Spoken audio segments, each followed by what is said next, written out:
edge of town and go across the tracks. My friend, I am the uncle, yet the protector and the promoter of that fucking thing right there. In his shadow nothing good nor godly will ever fucking grow. That there, is the Southern Carries welterweight champion. He's of mixed religion, therefore he's godless. He was adopted by Satan himself before he was retired out of fear of his awkwardness. But he's impossible to marry off due to his lethal dimensions. His mother, terrified, she's fucking abandoned him, and there he is, stood before you like a first of some brand new fucking species. Any man you put before him, it'd be like entering a fucking threshing machine, mate. Now, will you offer your son? On a gathering storm comes a tall as a man in a dusty black coat with a red right hat.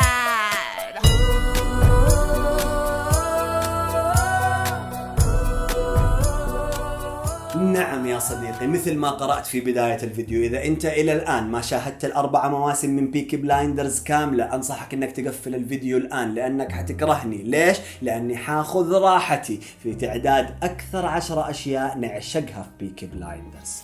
Restoring with politics. أحد الأشياء الجميلة في بيكي بلايندرز إنه قصصهم بتدور على خلفية أحداث حقيقية، فنشوف تأثيرات الحرب العالمية الأولى على الدولة، نتعرف على زعماء زي وينستون تشرشل زعيم بريطانيا الأشهر اللي كان وزير للدولة في هذاك الوقت، نشوف الأمريكان وعلاقتهم بالبريطانيين، الطليان وجماعات اليهود وغيرهم. هذا التنوع العرقي والشخصيات والأحداث السياسية الحقيقية أعطت نكهة واقعية للمسلسل وقربته لعقولنا أكثر. We have many main characters. مثل كثير من مسلسلات هذا العصر، بيكي بلايندرز عرف انه بطل واحد وفيلن واحد معادلة قديمة ما عاد تشبع رغبات المشاهدين، فلذلك هنا عندنا عائلة كاملة تقدر تختار من اعضائها اي احد عشان ترتبط فيه عاطفيا. توماس شيلبي، آرثر، جون، أنت، بولي، ايدا، وحليف العائلة المضطرب ألفي سولومونز، كلها شخصيات رهيبة. رغم انه ما تمت انسنة الفيلنز بالشكل الكافي اللي يخلينا نتعاطف معاهم، إلا أنه الشخصيات اللي موجودة في العائلة وحولها كفاية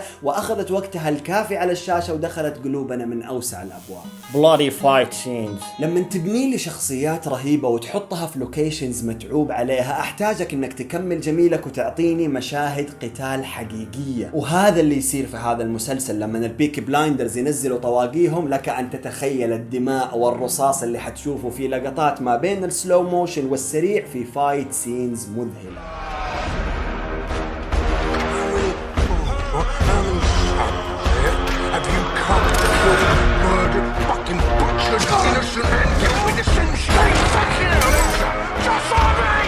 Location and set design. انك تصور حقبة ما بعد الحرب العالمية الاولى ترى ابدا مو سهل. هذه كانت بداية الثورة الصناعية يا صديقي، يعني لك ان تتخيل المصانع وادخنتها وشحومها، وفي نفس الوقت القرى والمسطحات الخضراء والخيول، بالاضافة للبيوت والبارات في بيرمنغهام العتيقة، ناهيك عن الديكورات الداخلية وملابس واكسسوارات الممثلين اللي ممكن تعتقد انها تفاصيل صغيرة لكنها كملت الصورة الكبيرة لهذه التحفة الفنية. Cinematography. كل التعب اللي ذكرناه في الديكور واختيار المواقع ما كان راح يطلع بهذا الجمال لولا قدرة مخرجي المسلسل على تصوير حياة البيكي بلايندرز بهذه الظلمة المهيبة. الدارك ستايل في الإضاءة يذكرني كثير بالتحفة The Godfather، ناهيك عن حركة الكاميرا والإديتنج اللي كمل المعادلة. بيكي بلايندرز صحيح مسلسل تلفزيون لكنه تصور بقدرة إنتاجية تضاهي كثير أفلام سينما.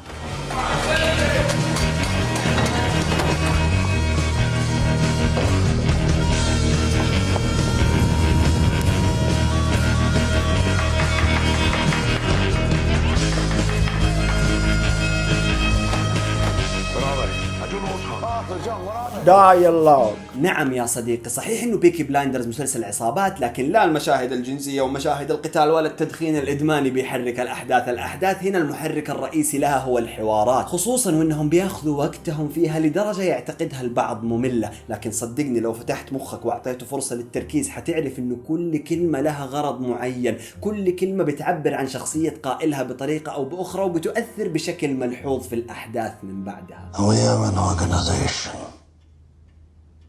of a different dimension. I could have killed you on a walked through the door. But you see, I want you to be the last. And yes, the accents. نعم، فليقف الأمريكان احتراما يا صديقي. معليش، اللكنة البريطانية وخصوصا لكنة أهل بيرمنغهام القدامى فيها فخامة عظيمة، لعانهم وسبهم ومخارج حروفهم تحسهم كتب لألسنة العصابات. ومو بس البريطانيين، الطليان والآيرش واليهود، كل فصيلة في هذا المسلسل بتنطق كلامها بطريقة مميزة جدا، خلت حوارات بيكي بلايندرز أكثر موسيقية. I am chosen. I'm chosen. Could the chosen one smoke? And soundtracks, right? رغم انه معظم الاغاني والموسيقى المستخدمه في المسلسل ما لها اي علاقه بحقبه العشرينات اللي تجري فيها الاحداث، الى انها راكبه اللعنه. اغاني وايت سترايبس، جوني كاش ونيك كيف، لو ما اني بحثت وعرفتها لتوقعت انها صممت خصيصا لبيكي بلايندرز. الملحنين اللي اشتغلوا على تجميعها وتنسيقها يستاهلوا رفعه قبعه، خصوصا اغنيه شارة البدايه يا صديقي، اللي صناع المسلسل كان عندهم الجرأة الكافيه انهم يتخلوا عن شارة بدايه موحده ويحطوا هذه الأغنية على فيديوهات مختلفة في بداية كل حلقة، إلى أنها زبطت في كل حلقة.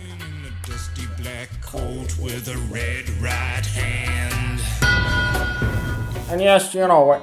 Character development. أحد أهم عوامل نجاح مسلسل تلفزيوني هو تطور شخصياته بشكل مقنع. خذ عندك أيدا شيلبي، من الفتاة الحبيبة السايبة الطائشة إلى إنسانة متعلمة ذات مبادئ. آرثر شيلبي، الرجل المتعاطي الثهر الهائج، إلى رجل دين رزين يفصل أحيانا. جون شيلبي، الولد اللي ماله كلمة ملطشة أخوانه، إلى إنسان ذو هيبة ساطي اللي زعلت كثير لما مات، لكن عزائي إنه مات كمقاتل في مشهد عظيم. كل شخصيات بيكي بلايندرز اتطورت بشكل ملحوظ، حتى توماس شيلبي اللي كان أقلهم تغيرا، إلى أنه التغير عنده صار من الداخل، خصوصا بعد موت غريس. Oh, and there's a woman.